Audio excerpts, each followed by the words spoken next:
চাঁপাইনবাবগঞ্জ সীমান্তে ভারতীয় নাগরিক ও বিএসএফ কর্তৃক বাংলাদেশি জনগণের উপর বর্বরচিত হামলার প্রতিবাদে বিক্ষোভ সমাবেশ করেছে জাতীয় নাগরিক কমিটি কিশোরগঞ্জ জেলা শাখা। আজ সোমবার দুপুরে কিশোরগঞ্জ শহরের নজরুল চত্বরে এ বিক্ষোভ সমাবেশ অনুষ্ঠিত হয়। সমাবেশে বক্তারা বলেন, ভারতীয় আগ্রাসনকে রুখে দিতে বাংলাদেশের জনগণ সবসময় প্রস্তুত আছে ও থাকবে। সীমান্তে ভারত যে ধৃষ্টতা দেখাচ্ছে তার তীব্র প্রতিবাদ জানান তারা। হাসিনাকে জায়গা দিয়ে ভারত বাংলাদেশের সাথে বন্ধুত্বের নীতি লঙ্ঘন করেছে। এখন থেকে ভারতের সাথে বাংলাদেশের সম্পর্ক হবে ন্যায্যতার ভিত্তিতে।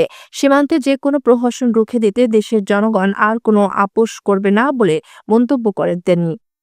সমাবেশে উপস্থিত ছিলেন নাগরিক কমিটির কিশোরগঞ্জ সদর উপজেলার প্রতিনিধি সদস্য রেজাউল হাসনাত, পাকুন্দিয়ার প্রতিনিধি সদস্য রাজিন সালেহ, মিঠাইমন উপজেলার প্রতিনিধি সদস্য এনামুল হক, মুরাদ, বৈষম্য বিরোধী ছাত্র আন্দোলনের নেতা ফয়সাল প্রিন্স প্রমুখ।